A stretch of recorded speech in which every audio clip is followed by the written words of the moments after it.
శ్రీమాత్రే నమః. శ్రీ లలితా సహస్రనామ స్తోత్రం 49వ శ్లోకం. నిర్వికల్పా నిరాబాధ నిర్భేద భేదనాశిని నిర్నాశా మృత్యుమధని నిష్క్రియా నిష్పరిగ్రహ. నిర్వికల్ప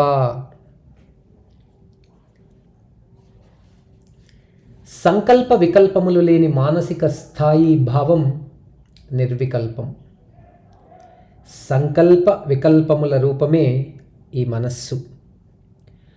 పరమేశ్వరి తురీయాతీతమునకు రూపం. రూపనామ క్రియలకు మూలం జగన్మాత. సంకల్ప వికల్పములు అనేక భావాలకు మూలం.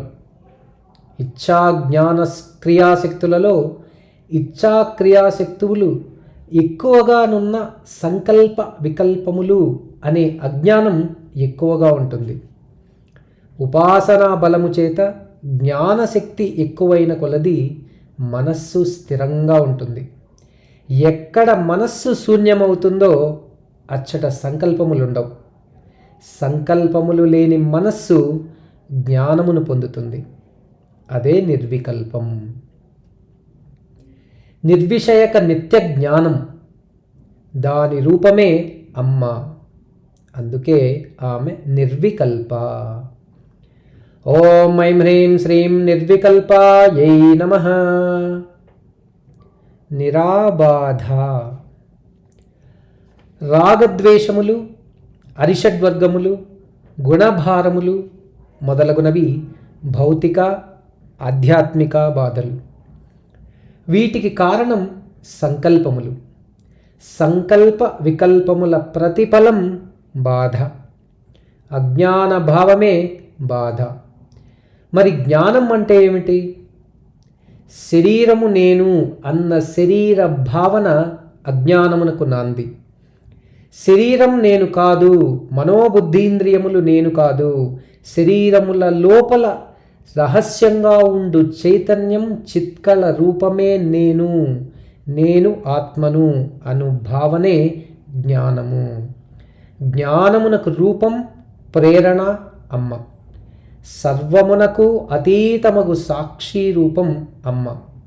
ఏ బాధలకు అందనిది, ఏ బాధలచే బాధించబడనిది నిరాబాధ. ఓం ఐం హ్రీం శ్రీం నిరాబాధాయై నమః. నిర్భేద. స్త్రీ పురుషులు, లాభ నష్టములు, సుఖ దుఃఖములు, పాపపుణ్యములు, జనన మరణములు మొదలగునవి ద్వైత భావనలు, భేదమును కలిగించునవి.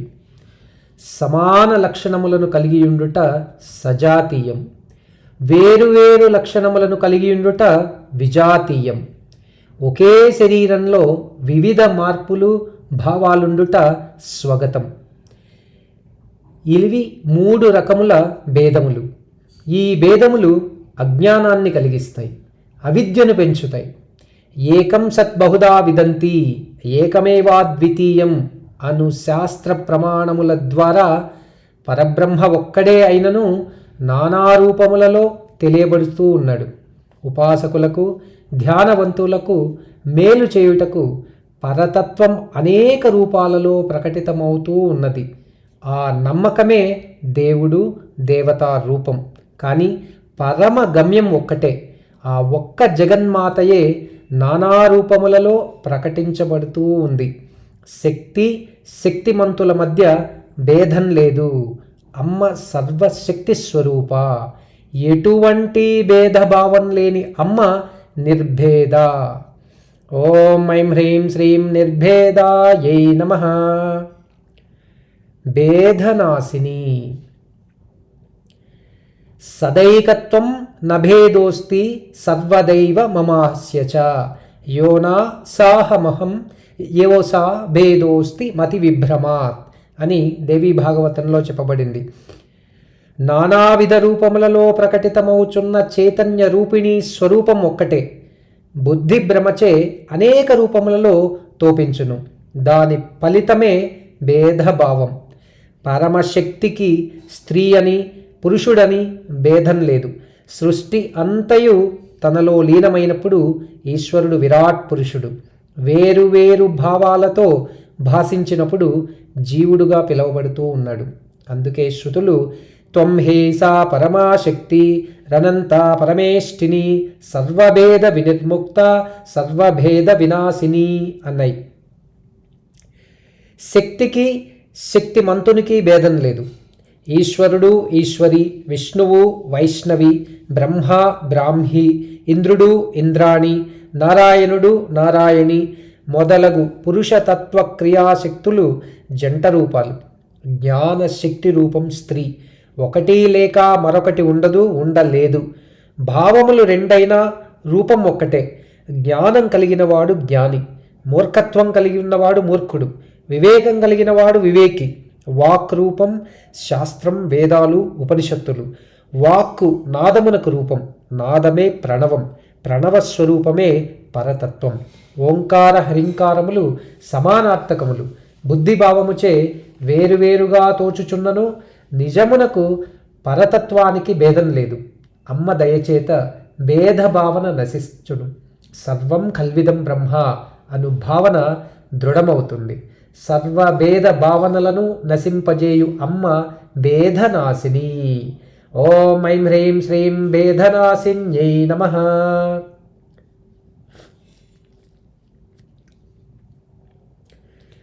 నిర్నాశ. సత్యం జ్ఞానం అనంతం బ్రహ్మ. సత్యస్వరూపం జ్ఞానరూపమగు పరబ్రహ్మతత్వం అనంతమైనది. అంతము లేనిది అనంతం, శాశ్వత తత్వం. కనులకు కనపడు శరీరములు, ప్రకృతి, ఇంద్రియములు, కంటికి కనపడని బుద్ధియందు సూక్ష్మాతి సూక్ష్మ రూపంలో ప్రకాశించు అమ్మ శాశ్వతమైనది. కల్పములు గడిచినను బిందు రూపంలో ఉండునది అమ్మ. సర్వ సృష్టికి కారణము అమ్మ క్రియాశక్తిగా ఉంటూ సర్వమును నడిపించబడు జ్ఞానశక్తిగా ప్రకాశిస్తూ సర్వత్రా చిత్కళగా వ్యాపించి ఉన్నది.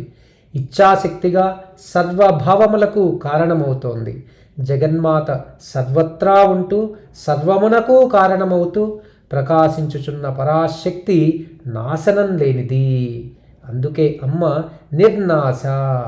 ఓం ఐం హ్రీం శ్రీం నిర్నాశాయై నమః.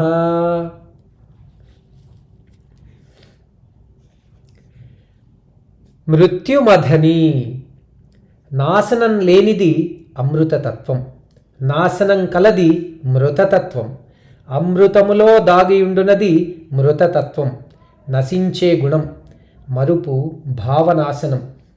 మరణం రూపనాశనం. స్థూలమును సూక్ష్మమును మరచిపోవటం వైరాగ్యం. రాగము నుండి వేరుపడుటయే వైరాగ్యం. దీనినే చక్రసాధనలో బ్రహ్మ విష్ణు రుద్ర గ్రంథి భేదన అంటారు. భిద్యంతి హృదయ గ్రంథి శ్చిద్యంతే సర్వసంశయా. సర్వ సంశయములను నాశనం చేసి నిశ్చలతత్వమును చేరునదే ముక్తికి నాంది. నిశ్చలతత్వే జీవన్ముక్తి. నాశనమును అర్థం చేసుకున్నప్పుడు నాశనం కానిదేదో తెలియవస్తుంది. అదే జ్ఞానం, శుద్ధ బుద్ధి రూపం. ఉత్తర జన్మకు కారణమగునది మృత్యువు. నాశనత్వమును చక్కగా విచారించి అమృతతత్వమును చక్కగా అవగాహనకు తెచ్చుకొనుట అన్నది సాయపడునది పరమేశ్వరి. ఆమె మృత్యుమథని. ఓం ఐం హ్రీం శ్రీం మృత్యుమథన్యై నమః. నిష్క్రియ. కర్మాఖిలం జగత్ జ్ఞానేన శూన్యం. సర్వకర్మల సమాహారం జగత్తు. కర్మ స్వభావమును చక్కగా వివేచించటమే జ్ఞానం. ఆగామి, సంచితం, ప్రారబ్ధం అను 3 కర్మలు జన్మలకు ఆధారం. మానవ జన్మ దుర్లభం. అనేకానేక జన్మల తర్వాత వచ్చినది మానవ జన్మ. తిరువాసకం తమిళ భాషా సాహిత్యం ప్రకారం మానవ జన్మను గురించి ఈ విధంగా తెలుపుతోంది. పచ్చిగడ్డి మానవుని తొలి దశ. గడ్డి పూలు పక్షి రూపం తర్వాత జన్మలు. అటు తర్వాత ప్రాకుడు జంతువులు, మృగమైన తరువాత మానవ జన్మ. పచ్చిగడ్డి నుండి మానవ జన్మ వరకు జీవిని నడిపించున్నది పుణ్యకర్మలు. కర్మలకు మూలం సంకల్పం.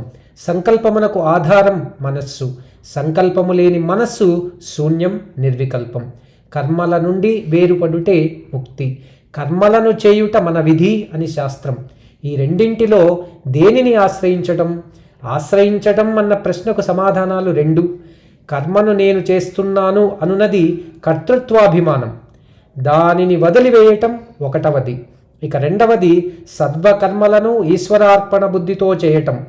కర్తృత్వం లేని కర్మయే అకర్మ. అకర్మకు ఫలితం యొక్క స్పర్శ లేదు, ఫలాపేక్ష లేని కర్మ. కర్మలు చేసినను చేయని స్థాయి భావం, ఆ భావమే ప్రజ్ఞ. ప్రజ్ఞానం బ్రహ్మ, బ్రహ్మతత్వం పరమేశ్వరీ రూపం. కర్మలతో కూడిన సృష్టికి కారణం పరమేశ్వరి, సర్వక్రియాస్వరూపమగు చైతన్యం. అమ్మ చేయవలసిన కర్మలు లేనట్టిది. కర్మకు అమ్మ సాక్షి మాత్రమే. ఏ క్రియాభావము లేనిది అమ్మ, నిష్క్రియ. ఓం ఐం హ్రీం శ్రీం నిష్క్రియాయై నమః. నిష్పరిగ్రహ. సుఖముగా ఉండుటకు కావలసినవి సంపదలు, వాహనములు, స్త్రీలు, పురుషులు. వీటి సంపాదననే పరిగ్రహం లేక స్వీకరించటం అని అంటారు. ఎటువంటి స్వీకార భావనయు లేని తత్వం నిష్పరిగ్రహం. కోరిక అన్నది పరిగ్రహమునకు ఆధారం. పరానందకారకం నిరవధి శివైశ్వర్యవపుషం. జీవులు తమ తమ పూర్వజన్మ పుణ్య ఫలితంగా భోగభాగ్యములను అనుభవించుట జరుగుతుంది. సృష్టిలోని సర్వ శుభ సంపదల రూపం అమ్మ. వరములకు నొసంగుటే గాని తీసుకొనుట లేనిది అమ్మ. ధృతి, కీర్తి, యశస్సు, సంపదలు అమ్మ నుండి కలిగినవి.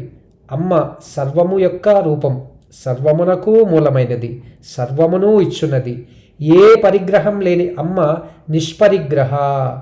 ఓం ఐం హ్రీం శ్రీం నిష్పరిగ్రహాయై నమః.